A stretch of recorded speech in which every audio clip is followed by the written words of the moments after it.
Well, folks, you can always count on some really good political ads at this time of the season. Lincoln Project, those folks are damn good. Check out this new ad that they dropped. A second term for Donald Trump. What will it look like? Secretary of State Jared Kushner. Jared Kushner and Ivanka Kushner walk out of the White House and months later get $2 billion from the Saudis. Homeland Security Marjorie Taylor Greene. I think your fake eyelashes are messing up. Justice Department Alina Habba. This is where your taxpaying dollars are going, America. FBI Director Jim Jordan. That's as radical as you can get. White House Press Secretary Laura Loomer. Trespassing Nancy Pelosi's private residence. Give me some money to fund my lawsuits. HHS Secretary Matt Gaetz. The House Ethics Committee has released a statement into a number of serious allegations, including sexual misconduct. Elon Musk for whatever he wants. Go yourself. No wonder Trump says, you don't have to vote again. We'll have it fixed so good you're not going to have to vote. Well, I say no lies told on that one. I came across this video. If y'all want to, if you want to see a video that lays out how anti-black Donald Trump is, watch this. Black Lives Matter. There are a lot of thugs. I love the old days. You know what they used to do to guys like that? They'd be carried out on a stretcher. The president approvingly retweeted this video of one of his supporters. A horrific scene in Charlottesville, Virginia, a white nationalist rally that descended into deadly violence and chaos. I think there's blame on both sides. Very fine people on both sides. He has pulled one of the great cons in the history of politics. He could have been born in Kenya. A lot of people do not think it was an authentic certificate. I'm starting to wonder myself whether or not he was born in this country. I was the one that got him to produce the birth certificate. I didn't know she was black until a number of years ago when she happened to turn black. I have been the best president for the black population since Abraham Lincoln. Donald Trump, he's made it clear throughout his life that he believes black people are inferior. The Department of Justice accused the Trumps of violating the Fair Housing Act, arguing they were turning away renters based on race and color. Donald Trump took out $85,000 in ads in the New York City newspapers calling for the execution of minors who at that point had not even gone to trial. I hate these people, and let's all hate these people. He has said on multiple occasions that he doesn't want black people involved in the counting of his money or involved in the running of his world. He is a tried and true, dyed-in-the-wool racist. In Trump's head, you can't be a person of color and an American.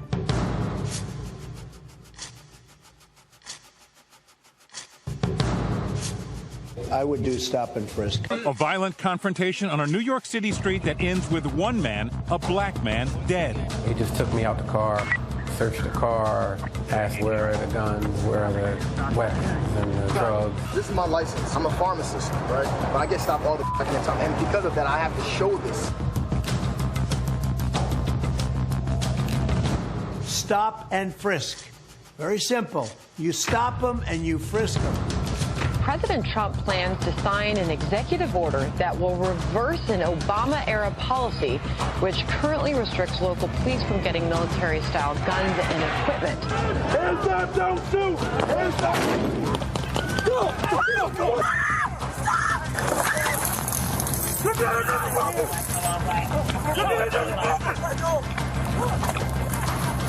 Why are African Americans still dying at the hands of law enforcement in this country? And so are white people. So are white people.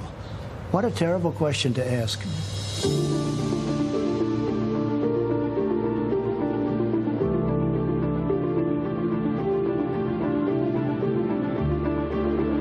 Wages too high. We have to leave it the way it is. I worked at fast food for over 30 years, and I had to support my kids off of that money. Minimum wage is still $7.25. It's rough. Gotta work 2-3 jobs just to make ends meet. You have to decide whether you're going to eat or pay your bills. Look at how well the black community has been doing under this administration.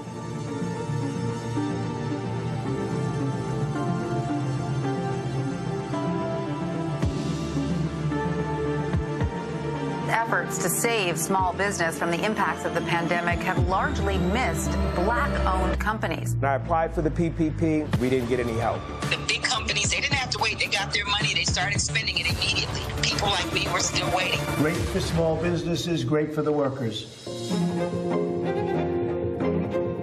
The Trump administration has done more to shape the courts in just one term than any other president in recent history. Trump has confirmed 203 federal judges, and of that number, 8 have been black. Trump judges have suspended affirmative action programs like the Fearless Funds grant for black women in tech, ruled against plaintiffs in housing discrimination cases, supported racially gerrymandered voting maps, blocked the EPA from enforcing environmental justice regulations, leaving communities like Cancer Alley in Louisiana without any protections.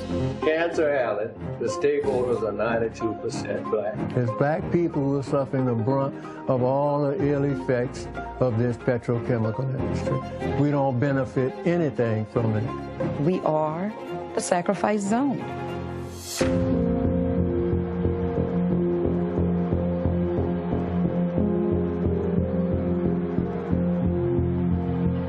The vote. You should go into Detroit, Philadelphia, Atlanta, and you should go into some of these places, and we got to watch those votes.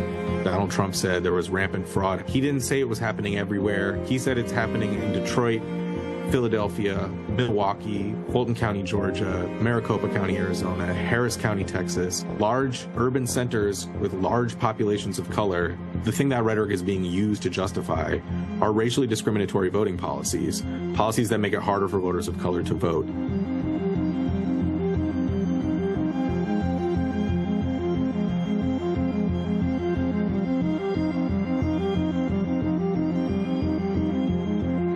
There is a definite anti-white feeling in the country right now. That's what he said. You know, nobody in your family was hung. Nobody in your family was chased because of the color of their skin. How dare you? There's no anti-white issue here. You are perpetrating anti-humanist issues here. You're living in poverty. Your schools are no good. You have no jobs. I got indicted a second time, and a third time, and a fourth time. That's why the black people like me. We've all seen the mugshot. And you know who embraced it more than anybody else? The black population. I'm being indicted for you, the black population. Kamala, they always say Kamala. And all of a sudden, she made a turn, and she became a black. Would you rather have The black president or the white president? I think they want the white guy. Look at my African-American over here. Look at him.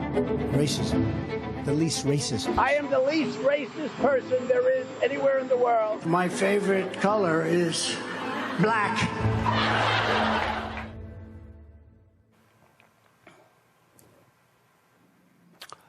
That was pretty damn good, Yolanda. You know, I'm real irritated right now. I'm real irritated. I'm choosing my words carefully. The thing that I don't understand is why anybody black could support this man. Literally every negative attribute that anybody has, he gives to us. He literally says that we like him because we appreciate that he was charged with a crime like us. Mm-hmm. As a person who's never been in trouble with the law and who tries to get black folks out of the claws of an unfair, unjust criminal justice system, I'm offended. He targets, and I didn't find it coincidental at all, that he targeted black cities in the majority of the swing states because he wants to try to steal this election any way that he can by sowing distrust and mistrust in the system. And he just says things and people, well, his sycophants just believe him, which terrifies me. And that's why I know that we as black people have got to take it real personal that he's coming for us. And let me be clear. I'm tired of people saying he's targeting people of color. The people of color that get the most negatively affected is us, black people. And we as black people have to own our blackness, and we have to own the fight against us And we have to stop, at least in this instance, from trying to bring everybody along, because everybody's fighting for themselves. And we need to fight for us, because we cannot take care of other people before we take care of ourselves. And we have got to stop this man. And that's why we need to elect Kamala Harris as president of the United States, because a Justice Department under her can go after all of these unfair laws that they're enacting in these states that are violating the Constitution. That's what people don't understand. You showed all the Republican judges that have literally undid our civil rights gains. Right. And we need to have a president who is going to put people on the bench who can undo that. Because the one thing I've not seen in all the time that I've been practicing law, which next year will be 30 years, normally there was established law, and the judges respected that. These Trump judges don't give a freaking you know what, and they will undo it, and they're taking us back. So this is serious. This is a serious matter. Michael, the thing here is when we talk about, why these videos are important, because, again, social media has totally changed. Not all, everything can be done in 30 and 60 seconds. And so that video there was about a 7-minute video. Y'all get me the name of the group that did it so I can pull them up. That's important because it puts it all in one place, how anti-black this man is. And when you got these black maggots running around touting Trump and lying about what he's done for black people, that stuff is important. Absolutely, and the black maggots are what one of my teachers, Dr. Leonard Jeffries, would refer to as a PWAK. That's a professional white ass kisser, because that's exactly what they are. Now, the good thing about this video, more importantly than what Trump said, is the policies he actually put in place. I've talked about it here on this show before. September 2020, Donald Trump did an executive order when he was president that banned the use of critical race theory in training for federal employees. That's really where the anti-critical race theory movement started. That's 6 months before white conservative activist Christopher Rufo did his series of tweets in March 2021 attacking what he called critical race theory and redefining critical race theory. Then you look at the school boards, right, and how Stephen K. Bannon, who served in the Trump administration as a senior advisor, Stephen K. Bannon on one of his podcasts said that the way to political power in the country today is through the local school board. So we saw Moms for Liberty. We saw these right-wing initiatives to take over school boards. Donald Trump attacked the 1619 Project after he did his executive order in September 2020. And we saw this huge backlash from the right wing against the 1619 Project and Nicole Hannah-Jones. Also, Donald Trump nominated 2 attorney generals who were against criminal justice reform. So whatever Donald Trump wants to claim about the criminal justice reform that he did with Hakeem Jeffries' bill, okay, Jeff Sessions and William Barr were against criminal justice reform, and one of the first things that Attorney General Jeff Sessions did was he reversed Eric Holder's initiative on Smart on Crime, and he backed off of not charging low-level nonviolent offenders with the longest, harshest sentences. And he also backed off of police. He said he stopped the investigations into the patterns and practices of police departments, and he said we need to take a hands-off approach to policing as well. So we can look at the policies that Donald Trump implemented as well, and how anti-black they were. Well, you know, he has to be stopped. I got you, Matt. That was a guy. Some dude sent me an email, and he was just touting about, in the hood, folks had money in their pockets when Trump was president, and all this sort of stuff. And I've heard that crap from so many other different people. And I sit here and go, y'all still have no idea what the hell y'all talking about. And I said, if there's any black person or any non-black person out there who thinks stimulus checks are going to be raining down on America, especially in the hood, if Trump is there, you are out of your damn mind, because guess what? That ain't happening. The stimulus, that was a once in 100-year pandemic, and it is not happening again. And I'm like, y'all might want to wake the hell up. Yeah, and it's something that he demanded to put his name on so he could take credit for that once-in-a-lifetime situation where they had to send those stimulus checks.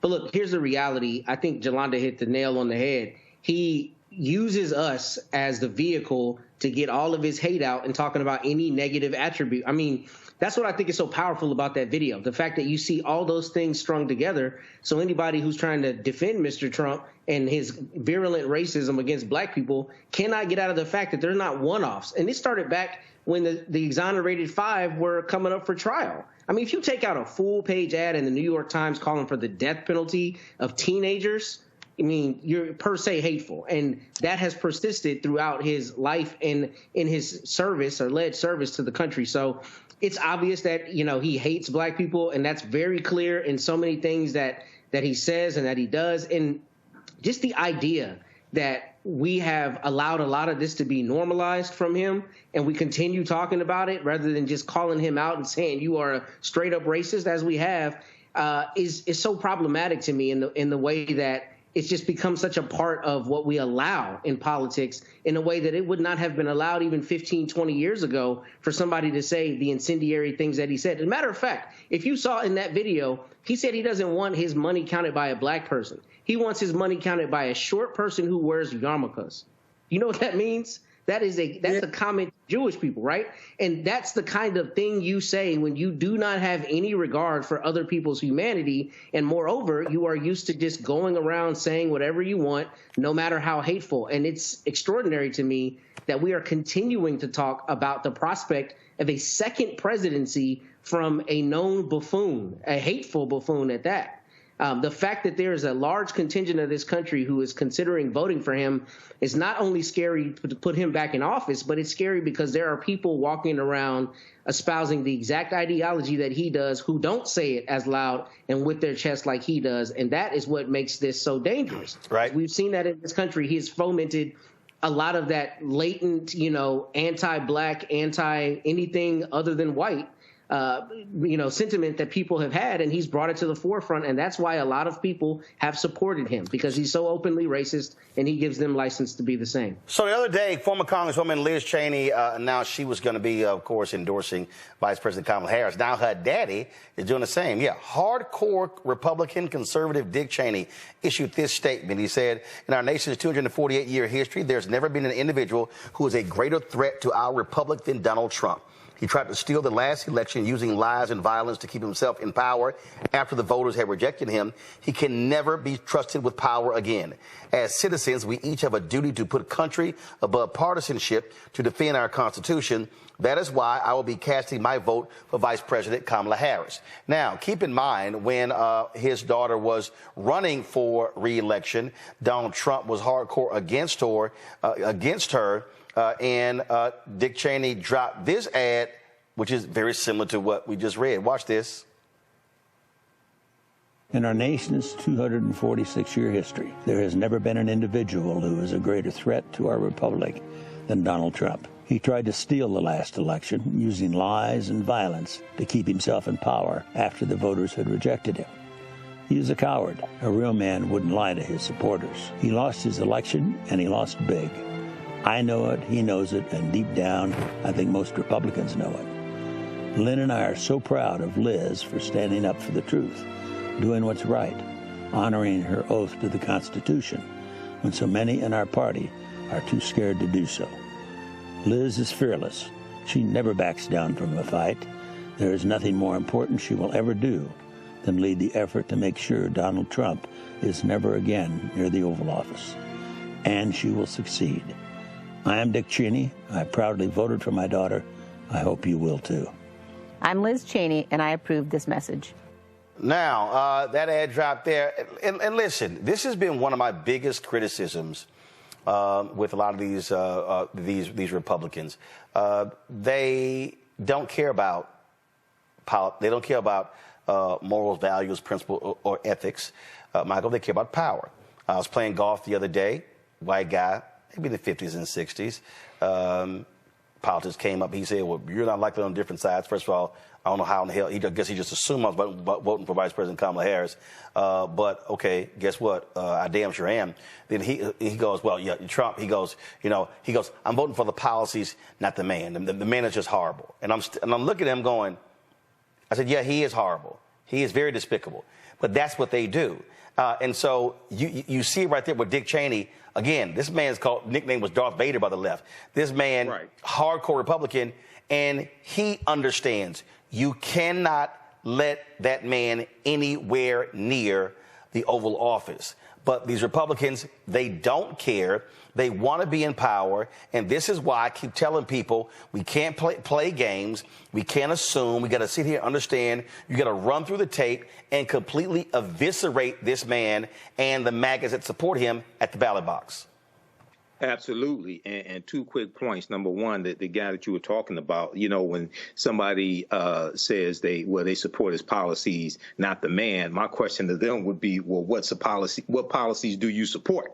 Because his policies overwhelmingly are negative and harmful to America.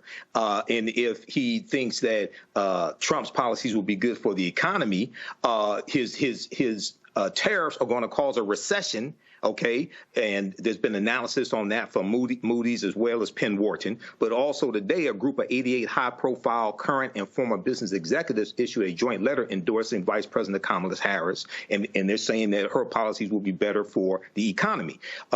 We just saw in that video in the ad, Dick Cheney talked about how Donald Trump lost the election, and he knows he lost the election. Well, Trump just admitted this week in the podcast on Tuesday that he lost the election in 2020, and he said he lost it by a whisker, quote unquote, by a whisker. Now, white supremacist Nick Fuentes is asking, well, quote, so why did we stop the steal? Why did anyone go to January 6th? Why did anyone go to jail? So it's like now you got white supremacists, at least one, Nick Fuentes, questioning, well, wait a second, what do we do all that for? Why these people all get arrested if you knew that you lost the election? This is going to blow up in his face. It's going to get worse. It's going to get worse, and this man has to be stopped, period. He can never get back in the White House. Got it. Matt? I don't really have too much to add beyond, he can't be back in the White House. And if you have Dick Cheney saying that, there's a real existential threat. It's clear. There have been so many sound bites and so many things. I don't need to run over all of them. But I'll tell you the one that has really stuck in my craw, if you will, is the one about you do not need to vote again. We're going to fix it so you don't need to vote again. Those are the things that I have been expecting, that I expect from another Trump term, that he is really going to try to be dictatorial. And I think one of the first things they're going to do is try to repeal the constitutional amendment that limits somebody to serving 2 years as the president. And I don't think any of those things are histrionics or far-fetched. I think the more you say those kinds of things and you normalize that and you cozy yourself up to dictators, I think we as Americans will see somebody who will be a full-on dictator if he's reelected. Yolanda? And so I agree. You hit the nail on the head. You actually took a lot of the points that I was going to say, but I'm going to go back and I'm going to say this. So first of all, the beautiful thing about Donald Trump is he's so arrogant, he tells us what the hell he going to do. Right? Mm-hmm. So he done told us, he done told us we ain't gonna have to vote no more. That means he's going to steal elections, or he's just not gonna have them. He's literally put people on the Supreme Court who are going to rubber stamp all of his ideologies. So everything that we think the Constitution stands for and all the things that we fought to have the Constitution protect us from, we're no longer gonna have. It's gonna be appealed all the way up to the Supreme Court. And the Supreme Court is going to undo settled law. And they're going to create the Constitution that allows racist white people to stay in power. That is what they're going to do. It's going to be open season on shooting us. So the little progress we made where some police officers are actually held accountable for shooting and killing us when we caught them on tape and they lied and we were unarmed, all that stuff is going to go away. It's going to go back to the time with Emmett Till and before that. Y'all think I'm playing? Keep on and don't vote. This election matters.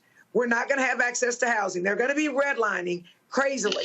The Justice Department will not be going in and having the power to protect us because the Supreme Court is going to undo what they say if he's president. Got it. They are literally going to destroy public education where we cannot get jobs, we cannot move forward, and that is how it's going to be. So 1 second. So talking to the Economic Club of New York the other day.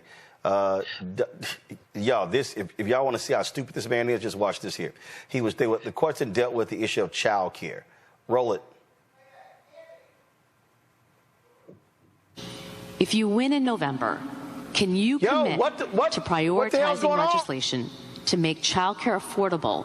And if so, what specific piece of legislation will you advance? Well, I would do that, and we're sitting down. You know, I was somebody, we had Senator Marco Rubio, and my daughter Ivanka was so impactful on that issue. It's a very important issue. But I think when you talk about the kind of numbers that I'm talking about, that, because, look, child care is child care. There's something, you have to have it. In this country, you have to have it. But when you talk about those numbers compared to the kind of numbers that I'm talking about by taxing foreign nations at levels that they're not used to, but they'll get used to it very quickly. And it's not going to stop them from doing business with us, but they'll have a very substantial tax when they send product into our country. Those numbers are so much bigger than any numbers that we're talking about, including child care, that it's going to take care. We're going to have, I look forward to having no deficits within a fairly short period of time, coupled with the reductions that I told you about on waste and fraud and all of the other things that are going on in our country, because I have to stay with child care. I want to stay with child care, but those numbers are small relative to the kind of economic numbers that I'm talking about, including growth, but growth also headed up by what the plan is that I just told you about. We're going to be taking in trillions of dollars, and as much as child care is talked about as being expensive, it's relatively speaking not very expensive compared to the kind of numbers we'll be taking in. We're going to make this into an incredible country that can afford to take care of its people, and then we'll worry about the rest of the world. Let's help other people. But we're going to take care of our country first. This is about America first. It's about make America great again. We have to do it because right now we're a failing nation. So we'll take care of it. Thank you. Very good question. Thank you. Did he answer the question? I had somebody who gave to the show the other day, and they said, "Roland, could you please stop cussing?" And I've severely limited when I cuss. Reese has it. But what the fuck was he talking about? And what the fuck were these people there clapping for? They literally, what? Because he said, make America great again? He gave the most bullshit answer to child care. Didn't even answer the question. Oh, I got tariffs, and we're going to make lots of money, and we're going to, we're tired of paying for stuff. And for 23 days, the media shitted on Joe Biden, talking about his answers, how old he was, and he was confused, and every day, Democrats, he got to get out of the race. This dumbass stood there and said some of the dumbest shit I have ever heard. And if y'all think it's just his dumb ass, listen to his dumb ass running mate, J.D. Vance. It's such an important question, Charlie. And I think one of the things that we can do is make it easier for family models to choose, or for families to choose whatever model they want, right? So one of the ways that you might be able to relieve a little bit of pressure on people who are paying so much for daycare is make it so that maybe like grandma or grandpa wants to help out a little bit more, or maybe there's an aunt or uncle that wants to help out a little bit more. If that happens, you relieve some of the pressure on all the resources that we're spending in daycare. Now, you talk about just daycare. Let's say you don't have somebody who can provide that extra set of hands. What we've got to do is actually empower people to get trained in the skills that they need for the 21st century. We've got a lot of people who love kids, who would love to take care of kids, but they can't, either because they don't have access to the education that they need, or maybe more importantly, because the state government says you're not allowed to take care of children unless you have some ridiculous certification that has nothing to do with taking care of kids. So empower people to get the skills they need. Don't force every early child care specialist to go and get a 6-year college degree where they've got a whole lot of debt and Americans are much poorer because they're paying out the wazoo for daycare. Empower working families, empower people who want to do these things for a living, and that's what we got to do. All right. I don't know what the fuck.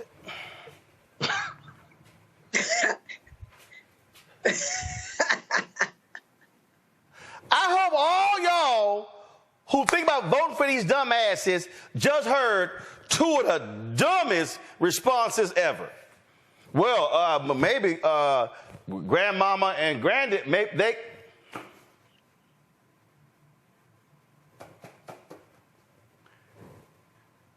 And some of y'all actually have the audacity to question Vice President Kamala Harris and Minnesota Governor Tim Walz when they say stuff. And this is the Republican ticket. And some of y'all literally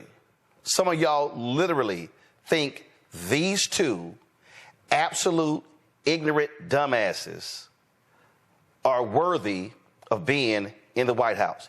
And the thing that gets me is neither one of them, they probably ain't never had to pay for child care. They don't even know what the hell child care is if it doesn't involve nannies and au pairs and stuff like that. And it just, and see, Matt, this what really pisses me off. What really pisses me off are these punk-ass media outlets like the New York Times who wrote a story as if Trump gave a credible answer to the question when the woman who asked the question went on an outlet and she said that was a bullshit-ass answer. But what they're doing, again, they're framing it as, oh, Joe Biden was crazy. He was comatose. He was damn near having Parkinson's. He has dementia, Alzheimer's, and they position like this dumbass is a genius. But Roland. No, Jolanda. Matt. No, I'll yield to Jolanda. Go ahead, please. No, hold on, no. I'm going to you for a reason, because I got a question for Jolanda that's separate. Matt, go. Y'all, I got that. I know what I'm doing. Go. Yes, sir. You're right. I don't think you're wrong. I think the media has perpetuated a lot of that. And I think he didn't say anything. And frankly, like you said, that was one of the issues that we even discussed on the show, just the fact that there was an imbalance in the coverage of that and an imbalance in the extent to which they were calling into question the candidates' mental faculties, right? With Joe Biden after the debate, that's all you heard about in the 24-hour news cycle for weeks. And Mr. Trump has continued to say things like this that make literally no sense. I mean, he sounds like one of my sons trying to stay up when I tell him to go to sleep, just saying anything. But how about this? How about that? Right? When, it's just incomprehensible. And he's not saying anything at all from a policy standpoint. And when you look at J.D. Vance, what Vance did specifically in his answer is he found a way to come in with that same anti-government rhetoric that they say don't hamper people's ability to be free. He didn't say anything that made any sense, but all he said was don't require a license and let people be more involved. And that's stupid because especially as it comes to kids, we want people to be better qualified when they're taking care of our children. So that's one, not a policy that talks about easing the burden for families. And two, all it does is invoke the anti-government rhetoric that they play on. That's why it's about sound bites and about clever little turns of phrase more so than it is deep policy. So people who are behind this are behind these archetypes. They're not behind real policy, and they're definitely not behind real leadership. So this is what's, again, just so we know who we're dealing with here, Jolanda.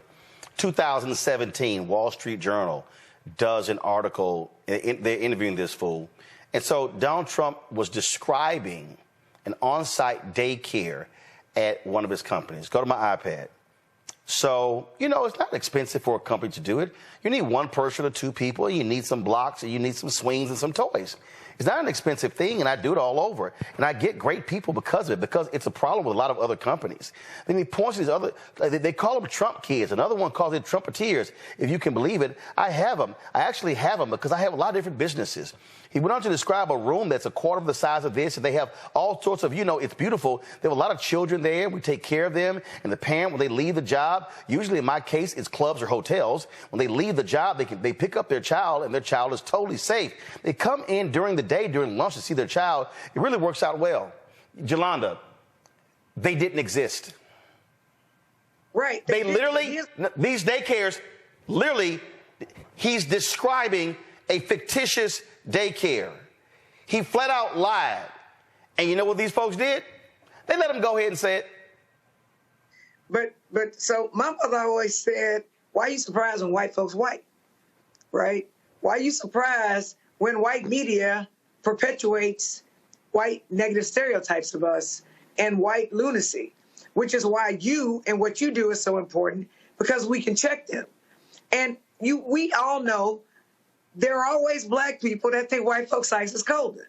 And they're going to trumpet and they're going to repeat whatever white folks say. And so what we have to do, Roland, we have to speak truth to power. We need to call bullshit bullshit. We need to call a spade, and we need to point out this idiocy. With J.D. Vance, they asked him about child care and how that they could afford, how they could make it more affordable for us, or for people with kids. And he literally didn't talk about how any certification or anything would translate into a parent actually having to pay less for their kids. So nothing they said made sense. And so what we have to do is we have to run through the finish line on November 5th. We have to point this out, but we have to explain to people, and you say this all the time, Roland, that one of these people are going to win.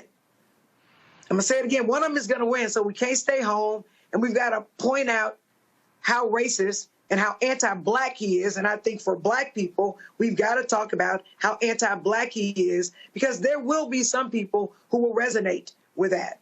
That's what we've got to do. That's what I'm going to do. And I'm not surprised when white folks white. I've been black all my life. And the one thing that we are created to do is overcome shit. We've overcome slavery, we've overcome Jim Crow, and we go overcome this because we know how to push through. And that's what we need to remember, and we need to keep our eye on the prize, and we need to make sure we speak truth to power. We need to call his shit, and we need to get her elected. And then a lot of our problems will be better able to be dealt with. So the thing here, go to my iPad. Michael, this is Associated Press story. They said, again, the Wall Street Journal just ran as gospel. But again, Rupert Murdoch owns them, so they're not checking a damn thing. So the two programs Trump cited, Trump Kids and Trumpeteers, are programs catering to patrons of Trump's hotels and golf club. They are not for Trump's employees, according to staff at Trump's hotels and clubs across the country. He's a liar.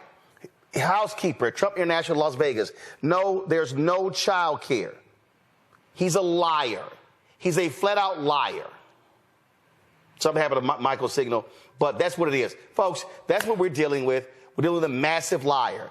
And you got people who support this massive liar, and that's what they constantly do. They support liars. Visit our website, AfricanHistoryNetwork.com. AfricanHistoryNetwork.com, so you can register for this full 12-week online history course. And I'm getting ready to, as soon as I finish this broadcast, we're going to jump in the class in my online school and start teaching class number 1. So these classes will be on Saturdays, 4 p.m. Eastern Standard Time. We're running a little behind schedule today, so I had to get everything set up. But go to our website, AfricanHistoryNetwork.com, scroll down the page. You'll see the second class that I teach, Black Resistance Movements, Christopher Columbus, the Haitian Revolution, and Black Power Movement, 1492 to 1968. We do that on Sundays, 4 p.m. Eastern Standard Time. So click right here to register for the second course. You can register for the course bundle for both classes on sale for $120. Click right here to register for the course bundle. This content is PG-13, so you can use this with your children also. I don't do a lot of cursing. It's nothing like that. It's a very visual class. So we have 200 slides in the PowerPoint presentation, video clips that we look at, book references, 80 to 100 articles, and then we have class number 1 of Ancient Kemet, the Moors, and the Ma'afa, Understanding the Transatlantic Slave Trade. Click right here to register for that. And the class lesson plan is here for the full course. You can download the class lesson plan. Okay, so there's a ton of information that we cover in this class. I'm just giving you a brief overview. Okay, so have you all learned anything so far? How do you all like this type of information? And who still needs to register for this class? So when we scroll down, we look at some of the other content that we'll cover. We'll look at archaeological discoveries that keep causing the scientists and archaeologists and paleontologists to push the timelines back. And these are archaeological discoveries that show an African presence in parts of the world earlier than people thought. Okay, so there was one good article, Recap Humans Are 100,000 Years Older Than We Thought. This is from the New York Post.